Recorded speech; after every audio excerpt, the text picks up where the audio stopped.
Okay, I have given some question answers in your copy. Last time I've explained the short question answers. Today I'm going to explain you about the long question answers of lesson 6. Question number 1. Write a short paragraph on the tribal people of India. एक छोटा सा paragraph आपको लिखना है tribal people के ऊपर जो India में रहते हैं. ट्राइबल उनको कहते हैं जो ट्राइब्स के ग्रुप में रहते हैं. Tribes are the people, a group of people those who live in forest. और उस फॉरेस्ट में जो ट्राइब में रहने वाले लोग हैं उनको हम कहते हैं tribal. So the answer is different states of India have different tribes. हमारे देश में 22 स्टेट्स हैं. उन मोर देन 22 स्टेट्स. उन स्टेट्स में जो जंगली लोग रहते हैं उनको हम कहते हैं ट्राइब्स. उनमें जो फॉरेस्ट है, हर स्टेट के अंदर फॉरेस्ट है, उन फॉरेस्ट में रहने वाले लोगों को कहेंगे ट्राइब्स. और हर ट्राइब्स का अलग, each having a unique culture, language, clothing, music, dance and religion. Her tribe का अपना यूनिक, अलग, बिल्कुल अलग, डिफरेंट कल्चर है. उनकी लैंग्वेज भी बिल्कुल अलग है हर ट्राइब की. उनका क्लोथिंग यानी उनके पहनने ओढ़ने का तरीका अलग है. उनका म्यूजिक और डांस, जैसे म्यूजिक और डांस फॉर एग्जांपल अगर हम बात करें कि पंजाब का म्यूजिक और डांस क्या है तो हम कहते हैं भांगड़ा. गुजरात का क्या है तो हम कहते हैं डांडिया. तो उसी तरीके से देखिए डांडिया और भांगड़े का म्यूजिक अलग है, डांस करने का तरीका अलग है. उसी तरीके से जो ट्राइब्स हैं डिफरेंट, हर डिफरेंट ट्राइब का अपना म्यूजिक है, उनका अपना डांस करने का तरीका है. एंड रिलीजन, और उनका रिलीजन भी अलग है. कुछ लोग आग की पूजा करते हैं, कुछ लोग वहाँ उस फॉरेस्ट में रहने वाले किसी जानवर की पूजा करते हैं, कुछ लोग पेड़ की पूजा करते हैं. तो ये जो ट्राइब्स है इनका रिलीजन भी अलग होता है. They live in forest. जो ट्राइब्स हैं, जंगली लोग हैं, ये फॉरेस्ट के अंदर रहते हैं. And depend on it. Depend on it means यानी कि उसके ऊपर निर्भर है. जैसे कि आप फॉर एग्जाम्पल किस पे डिपेंड है, आप अपने पेरेंट्स पे. पेरेंट्स आपके खाने पीने का, आपके कपड़े, आपकी पढ़ाई सबका ध्यान रखते हैं, है ना. आपको सारी चीजें अपने पेरेंट्स से मिलती हैं. तो इसी तरीके से जो ट्राइब्स हैं इनको अपनी सारी चीजें फॉरेस्ट से मिलती हैं. जैसे खाना फॉरेस्ट से मिलता है, वहीं से शिकार करते हैं, वहीं के फल फ्रूट खाते हैं. शेल्टर यानी कि रहने की जगह, फॉरेस्ट में ही रहने की जगह, वहीं के लकड़ी से पत्तों से अपना घर बनाते हैं. दे अर्न फ्रॉम, अर्न मतलब होता है कमाना, पैसे कमाना. तो ये जो फॉरेस्ट में रहने वाले ट्राइब्स हैं, जो जंगली लोग हैं, ये पैसे भी जंगल से ही कमाते हैं. कैसे? जो फॉरेस्ट से मिलने वाली चीजें उनसे हैंडीक्राफ्ट्स बनाते हैं. हैंडीक्राफ्ट्स का मतलब होता है हाथों से बनाई हुई चीजें. जैसे अगर आपने देखी हो बांस की कुर्सी या बांस की टोकरी, वो हैंडीक्राफ्ट है. तो ये बनाते हैं, फिर शहर में लाके बेचते हैं. हंटिंग, शिकार करते हैं, उसकी खाल और उसका मांस ले जाकर के शहरों में बेच के पैसे कमाते हैं. गैदरिंग, गैदरिंग मतलब होता है इकट्ठा करना. अब ये ट्राइब्स जंगलों में क्या इकट्ठा कर सकते हैं? जंगलों में इकट्ठा करने के लिए वहाँ के फल होते हैं, वहाँ के फूल होते हैं, वहाँ के मेडिसिन प्लांट्स होते हैं. उन चीज़ों को इकट्ठा करके शहर में लाके बेचते हैं, उससे पैसे कमाते हैं. और फिशिंग भी करते हैं. जो भी जंगल में नदी या तालाब होता है उसकी फिशिंग, उसकी फिशेस को भी पकड़ के ये बेच के पैसे कमाते हैं. So now see the next question. What is the Chipko movement and how did people try to save trees during this movement? Chipko movement क्या था और किस तरीके से लोग जो है सेव कर रहे थे ट्रीज को इस मूवमेंट में. The Chipko movement was an non violent movement. Chipko movement जो था, मूवमेंट कहते हैं एक वक्त या एक दौर या एक आंदोलन जिसमें सब लोग शामिल हों. और चिपको के वर्ड से हमें पता चला चिपक जाना. ये एक नॉन वायलेंट मूवमेंट था. वायलेंट मतलब होता है लड़ाई झगड़ा, मारपीट, हथियारों का इस्तेमाल होना. और नॉन वायलेंट मतलब जिसमें हथियार नहीं इस्तेमाल हुए, लड़ाई झगड़ा नहीं हुआ, शांति से अपनी बात को रखा गया. मूवमेंट स्टार्टेड इन उत्तराखंड इन 1970. और ये चिपको मूवमेंट उत्तराखंड में शुरू हुआ था 1970 में. ठीक है. Hindi word Chipko means to hug. Hindi का जो वर्ड है चिपको, इसका मतलब है हग करना, गले लगाना. और टू क्लिंग, क्लिंग मतलब होता है चिपकना या चिपक जाना. नंबर थर्ड पॉइंट हमने लिया है, Bishnoi tribes women and man use to embrace trees to save them from being axed. Bishnoi एक ग्रुप ऑफ ट्राइब है, एक जंगली आदिवासी ग्रुप, उसका नाम है बिश्नोई. और ये कहाँ रहते थे? राजस्थान में. राजस्थान में जोधपुर सिटी के पास के जो जंगल है वहां रहते थे. तो ये बिश्नोई ट्राइब के जो लोग थे, औरतें और आदमी, इन्होंने क्या किया था? इम्ब्रेस. इम्ब्रेस का मतलब भी हग करना है, यानी कि चिपक जाना, गले लग जाना. तो ये भी ट्रीज के गले लग गए थे, इसलिए कि वो ट्रीज को बचा सकें बीइंग बी एग्स, यानी कि कुल्हाड़ी से काटने से उनको बचाने के लिए वो पेड़ों से चिपक गए थे, गले लगा लिया था कि अगर आप पेड़ों को काटेंगे तो हमें भी काटना पड़ेगा। पर वहाँ का जो राजा था उसने पेड़ों को भी काटा और वहाँ के इस बिश्नोई ट्राइब के लोगों को भी पेड़ के साथ काट दिया। 300 से भी ज्यादा बिश्नोई ट्राइब के लोगों ने जान दी थी, और इसीलिए बिश्नोई ट्राइब को हम ट्री हगर्स भी कहते हैं। उनको एक और नया नाम मिला इसलिए, ट्री हगर्स का। Now see the next question, question number 3।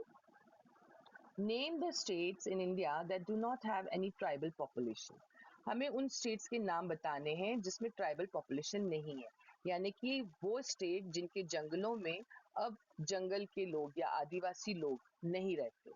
तो नंबर 1 है पंजाब। पंजाब में ज्यादातर जगह एग्रीकल्चर में यूज हो गई है, यानी कि वो अनाज उगाने के लिए इस्तेमाल हो रही है। जंगल बहुत कम है या बहुत छोटे हैं, और जो भी जंगल बचे हैं उसमें अब लोग नहीं रहते, ट्राइब नहीं रहता वहां पर, कोई आदिवासी लोग नहीं रहते। ज्यादातर लोग शहरों में आ गए हैं और शहरों में रह के अपना काम कर रहे हैं। नंबर 2 दिल्ली। दिल्ली एक बहुत छोटा स्टेट है, यहाँ पर एक जंगल है। ये जंगल है आपके धौला कुआं से पंजाबी बाग के रास्ते में पड़ने वाला, और ये पूरा सेंट्रल बीच में यहाँ पर एक छोटा सा जंगल पड़ता है। ये जंगल पूरा फेंस्ड है, यानी कि चारों तरफ चार दीवारी गवर्नमेंट ने बना रखी है और इसका प्रोटेक्शन करती है कि इस जंगल के अंदर कोई भी आदमी ना जा सके, और यहाँ पर भी इस जंगल में कोई भी आदिवासी लोग नहीं रहते हैं। Number 3 Haryana. Haryana itself is a very small state and it's having very less forest. Haryana में बहुत छोटा स्टेट है और इसमें बहुत कम जंगल है, और जो भी जंगल हैं अब उन जंगलों में ट्राइबल पीपल नहीं रहते। ज्यादातर जो भी ट्राइबल पीपल रहते थे वो सब शहरों में आके बस गए हैं और शहरों में रह करके काम कर रहे हैं। Okay, now let's see the very long question answer of this chapter. In the very long question, number 1 question I have given, why are forests important? Forest क्यों जरूरी है?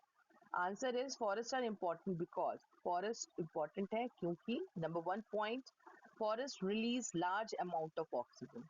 Release का मतलब होता है छोड़ना। forest के जो पेड़ हैं वो रिलीज करते हैं, हमें देते हैं oxygen. Oxygen is a gas which we need, which we breathe, जिससे हम सांस लेते हैं, ठीक है। एंड एब्जॉर्ब, एब्जॉर्ब मतलब अंदर ले लेना। क्या अंदर ले लेते हैं ट्रीज? कार्बन डाइऑक्साइड, ठीक है।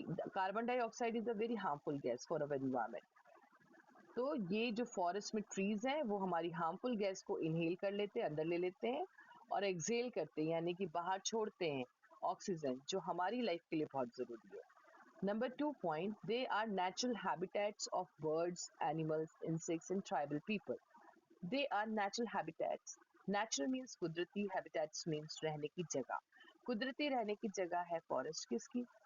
बर्ड्स की। बर्ड्स वहाँ रहती हैं, एनिमल्स फॉरेस्ट में रहते हैं, इंसेक्ट्स भी होते हैं फॉरेस्ट में, और ट्राइबल पीपल जो आदिवासी जंगली लोग हैं, वहाँ कुछ लोग अभी भी जंगलों में ही रहते हैं, उनका ये कुदरती घर है। Number 3, forest prevent soil erosion. Prevent का मतलब होता है रोकना, इरोजन जो मिट्टी एक जगह से बह के या उड़ के कहीं चली जाए उसको हम कहते हैं इरोजन। तो फॉरेस्ट की वजह से ये मिट्टी का बहना और उड़ना रुक जाता है, क्योंकि फॉरेस्ट की जो ब्रांचेस हैं और ट्रीज हैं वो जब तेज हवा आती है उसके साथ जो मिट्टी उड़ रही होती है उसको वो रोक लेती है, और अगर पानी के बहाव से मिट्टी बहती है तो फॉरेस्ट में जो ट्रीज हैं उनके रूट्स वो मिट्टी को पकड़ के रखते हैं और वहां से बहने नहीं देते। Number 4 point, they help in increasing rainfall and keeping climate cool. जो फॉरेस्ट है वो रेनफॉल वहाँ बहुत होती है जहाँ ज्यादा पेड़ होते हैं, इससे वहाँ का क्लाइमेट जो है ठंडा रहता है। Now see the next question, question number 2. Name some tribes and areas where they live. यहाँ पर हमने कुछ ट्राइब्स के नाम लिखे हैं और यहाँ पर कुछ एरियाज यानी कि वो स्टेट के नाम लिखे हैं जहाँ के जंगलों में ये रहते हैं। First one is Buxa, Uttar Pradesh. Uttar Pradesh की ट्राइब्स के बारे में आपकी बुक में नहीं बताया गया था, I have searched on the net. So Uttar Pradesh के जो जंगल हैं उन जंगलों में जो ट्राइब रहते हैं उनका नाम है बुक्सा। नंबर 2, इरुला, तमिलनाडु स्टेट के जंगलों में रहते हैं। सैंथल्स झारखंड के जंगलों में रहते हैं। भील्स ये मध्य प्रदेश के जंगलों में रहते हैं। So this is your very long question answer. After completing very long question answers, on the next page you will put the heading activity, and let's see what the activity is there for lesson 6. In lesson 6 activity, I have given select any two national parks or wildlife sanctuary of India, write their names and one animal, bird and tree found there. आपको क्या करना है, net पे आप search करिए, type करिए national parks of India, तो आपको बहुत सारे नाम दिखेंगे। उनमें से कोई भी एक नाम सेलेक्ट कर लीजिए। फॉर एग्जाम्पल मैं यहाँ जिम कॉर्बेट नाम सेलेक्ट करती हूँ, क्योंकि रामपुर के पास हमारा एक ही नेशनल पार्क है, जिम कॉर्बेट।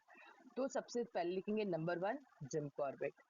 जिम कॉर्बेट एक नेशनल पार्क का नाम लिख दिया। उसके बाद नीचे हेडिंग डालेंगे आप एनिमल, यानी कि उस नेशनल पार्क में, जिम कॉर्बेट नेशनल पार्क में किस एनिमल को प्रोटेक्ट किया जा रहा है, उस एनिमल का नाम आप लिखेंगे एनिमल हेडिंग के सामने। नेक्स्ट हेडिंग आप डालेंगे बर्ड। इस बर्ड हेडिंग के सामने आप उस बर्ड का नाम लिखेंगे जो इस national park, Jim Corbett national park में रहती है और जिसकी देखभाल या सरकार देख रही है कि उसका शिकार ना हो। फिर थर्ड पॉइंट लिखेंगे ट्री।